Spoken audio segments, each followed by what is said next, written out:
Everybody like and subscribe, praise the bell icon. Story number 1. In the rural outskirts of Miller's Hollow, a narrow gravel road led to a forgotten cornfield that the locals called Whistler's Crook. It had earned the name not from any real person, but from a sound, thin, reedy whistling that was said to come from the middle of the field after sunset. Everyone in town knew the stories. They warned newcomers, especially kids, to stay far from it. But like most horror, it began with someone who didn't listen. In the fall of 2017, a college student named Drew Kavanaugh came to stay with his aunt and uncle for a semester while attending community college. Their farmhouse sat less than a quarter mile from Whistler's Crook. When he first asked about the cornfield, his uncle stiffened and muttered, "There's things in this world you don't walk into just because you're curious." Drew wasn't superstitious. He chalked the stories up to rural folklore and small-town paranoia. But one night in mid-October, he and his friends, Kayla, Russ, and Tim, were looking for something to do after a party got busted. They were half drunk and in that bored, invincible headspace that only college kids seem to live in. Kayla dared them to walk into the center of the field. Whoever made it there and back would get $50, no flashlights, just their phones, and only if they needed them. The corn towered over their heads. It wasn't just tall, it was alive with sound. The kind of dry whispering that didn't seem like it came from wind, but from the stalks themselves brushing against each other. 5 minutes in, the field swallowed them up. The house lights behind them were gone, and it felt like the path they'd followed in had disappeared. Drew led the way, laughing at first until they started hearing it. Soft at first, then unmistakable. Whistling. High and warbling, like someone blowing through a cracked reed. It wasn't rhythmic like a tune. It came in short, sudden bursts, and it moved, first ahead of them, then off to the right, then behind them. Tim was the first to freak out, turning around and insisting they leave. But when they retraced their steps, they didn't find the edge of the field. They found more corn, stretching endlessly in every direction. Kayla pulled out her phone to use the GPS, but the screen just showed a pulsing gray error, like it couldn't lock onto a signal. Then her flashlight blinked out. Russ's did the same.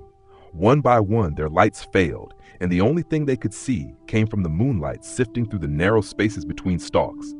The whistling came again, closer. It sounded wet, like someone trying to whistle with a mouthful of blood. They started running. The corn tore at their arms, their faces. Drew shouted for them to stay together, but it was chaos. Kayla vanished first. 1 second she was beside him, the next gone. No scream, no rustling, just empty space where she'd been. Tim tripped and Drew grabbed him, but something jerked him back, hard. Drew saw his arm get yanked into the rows with such force it twisted at a sick angle, and Tim let out a scream that turned into a gurgle. Drew ran. He didn't care which direction, he just ran. Russ was still with him, panting, saying over and over, "Don't look behind us, don't look behind us, don't look behind us." But Drew did. Between the stalks, maybe 10 feet back, something moved. It looked like a man, impossibly tall, his arms unnaturally long, his skin a pale, leprous gray. But the face, it was wrong. It had no mouth, just a puckered, fleshy hole where lips should be. And from that hole came the whistling. Russ screamed. He was suddenly pulled backward into the stalks. It was fast, like watching someone get vacuumed into darkness. Drew turned and plowed forward until the corn finally thinned and he stumbled out, falling face first into gravel.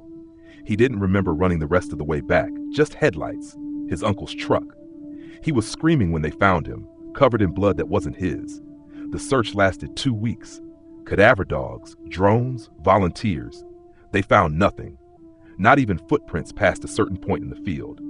The sheriff finally declared the 3 missing, presumed dead, likely lost and succumbed to exposure. Drew never went back to school. He didn't speak for almost a year, and when he did, he'd only say one thing about that night. It didn't want all of us. It just needed enough to keep whistling. To this day, on autumn nights when the moon is high, people say you can hear it, the mournful, choking whistle drifting over the corn, like it's calling out for someone else to play. Story number 2. Every October, when the leaves began to burn red and gold, the McAllister family transformed their cornfield into a haunted maze. Locals from the nearby town of Brody Falls would come in droves for the scare. Kids screaming, teenagers laughing nervously, and parents pretending not to be startled. But in 2017, something changed. That year, only half the people who entered the maze came out the other side. The maze itself was the largest in the state, 10 acres of towering, dry stalks that hissed like whispers when the wind passed through. The McAllisters were known for their elaborate decorations. Fake corpses hanging from trees, mannequins in tattered clothing, speakers hidden throughout the field that played screams and heavy breathing. Everyone knew it was all staged, until the screams started sounding too real. 3 nights before Halloween, a group of 4 high school seniors, Ben, Lacey, Trevor, and Dina, entered the maze just before it closed. They laughed as they disappeared into the field, pushing each other and joking about who would be the first to cry. Only Lacey came back out. She was barefoot. Her jeans were soaked up to her knees. Her hands were cut and bleeding, and her eyes, they were distant, hollow. When asked what had happened, all she could say was, "He's in there. He doesn't like to be watched." At first, the police suspected foul play. Maybe someone had used the elaborate setup as cover. But there was no sign of Ben, Trevor, or Dinah. No blood, no clothing, no trace they had ever been there. Cadaver dogs were brought in. They refused to enter the field, whining and backing away the moment they reached the edge of the corn. The McAllisters shut down the maze. Sheriff Dalton organized a search. Dozens of volunteers formed lines, combing through the maze by day. At night, no one would go near it. People began hearing things, whispers carried on the wind, children crying, footsteps pacing just beyond the rows. One farmer who volunteered claimed he'd seen someone in the corn at dusk. Tall thiners growing from his head, standing motionless between the stalks. Then came Halloween night. Despite the shutdown, thrill seekers from a nearby college decided to sneak into the maze as a prank. A group of 6, drunk and daring each other. They live-streamed it for their followers, laughing, taunting the darkness, mocking the legend of the Corn Man. The video was taken down within the hour, but not before a few thousand people saw the last 60 seconds. The footage was shaky. Laughter turned to panic, screams. The phone dropped to the ground. For a few seconds, there was only static. Then a shadow passed in front of the lens, tall, thin, the shape of something hunched and wrong, something that moved without sound. None of the 6 were found. After that, the cornfield was declared off limits. The McAllisters sold the farm and left the state. The maze was never dismantled. No one would take the job. The corn never died that winter. Even in February, it stood tall and dry, untouched by snow. They say if you drive past the field late at night, you can still hear them, the missing ones, calling for help, or worse, warning you to stay out. But some don't listen. Every fall, a few people go missing around Brody Falls. Their cars are found abandoned on the shoulder of Route 9, doors hanging open, engines still running, always near the cornfield. No one dares go in after them anymore, because the corn doesn't just hide the monster, it feeds him. Story number 3. In the summer of 2004, a 17-year-old named Eli took a job detasseling corn in a small farming town in Iowa. The job paid poorly, the hours were brutal, and the work itself was monotonous, just rows and rows of endless corn stretching to the horizon. But Eli didn't mind. He was saving for his first car and needed every dollar. The fields were owned by an old recluse named Mr. Harrow, a man people in town whispered about but rarely saw. Every morning, Eli and a few other teens were dropped off at the edge of the field by a rusted school bus. Mr. Harrow never came out, but his voice would bark at them from the intercom bolted to the barn, always hidden, always listening. The corn grew unusually high, taller than any Eli had ever seen, easily 9-10 feet tall, and the air in the field was still, too still. No wind, no birds, just the soft rustle of leaves when you moved through them, or thought you heard someone else moving nearby. It was on the 5th day that Eli first saw the scarecrow. It wasn't like any scarecrow he'd ever seen.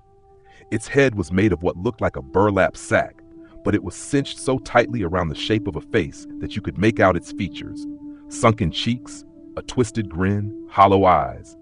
It wore a rotting flannel shirt and had blackened gloves stuffed with straw. But what really disturbed Eli were the crows. There were no crows around. None. not a single bird in a cornfield that stretched for miles. That night back at home, Eli's mom mentioned something strange. She said a boy named Jonah had gone missing working that same field years ago. Vanished without a trace.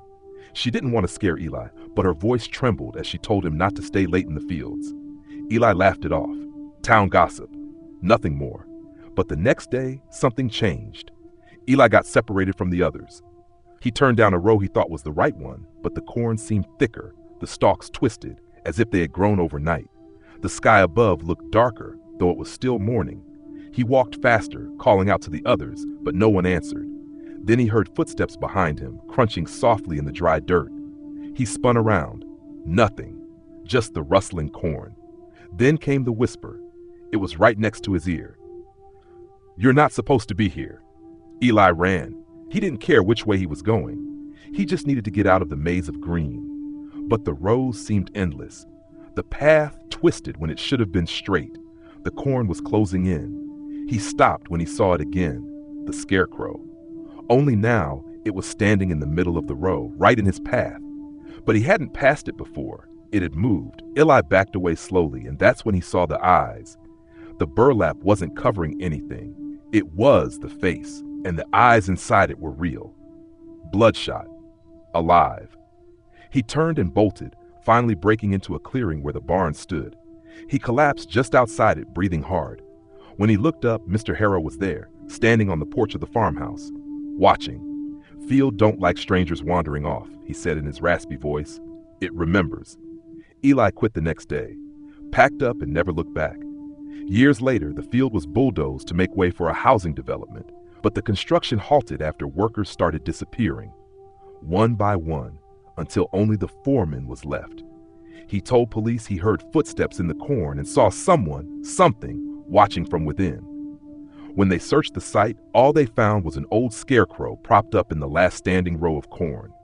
Its eyes were missing, but the ground beneath it was soft, freshly disturbed, and the crows had finally returned. Story number 4. In the flat stretches of rural Indiana, there's a cornfield that the locals refuse to go near after sunset. It's not marked on any map, no sign points to it, and yet everyone in the nearby town of Everwell knows exactly where it is. They call it the Whisper Field, a place where the rows of corn never seem to end, and strange sounds leak out after dark. Most chalk it up to wind and wildlife. Most, except for the Dunleys. In 2006, Mark and Aaron Dunley bought a small farmhouse on the edge of Everwell to get away from city life. It was an old property, neglected for years, and came with 40 acres of corn that neither of them knew how to tend. Still, they were excited for a fresh start with their 9-year-old son, Tyler. The real estate agent had been oddly quiet during the sale, warning only once to steer clear of the back fields after dusk. They thought it was just a local superstition. That first summer, Tyler took to exploring the property, especially the cornfield behind the house. It towered over him, rows that stretched so far it looked like they folded into the sky. One evening in July, around dinner time, Aaron called for Tyler to come inside. He didn't respond. After 10 minutes of searching and shouting, she and Mark panicked and plunged into the corn. The stalks were thicker than they should have been, the air strangely cold. They swore they heard whispering, soft, indecipherable voices that flitted just out of earshot. After a frantic search, they found Tyler standing perfectly still in the center of a clearing they didn't know existed. His eyes were wide, his lips moving, but no sound came out. He didn't respond to their voices until Mark physically grabbed his shoulders.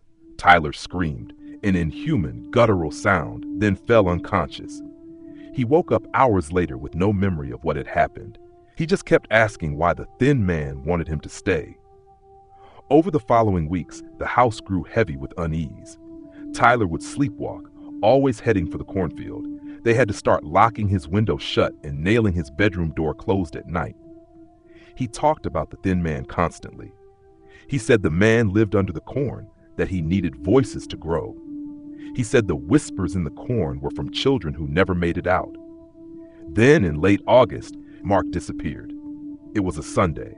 Aaron had gone into town and Tyler was watching cartoons when she left.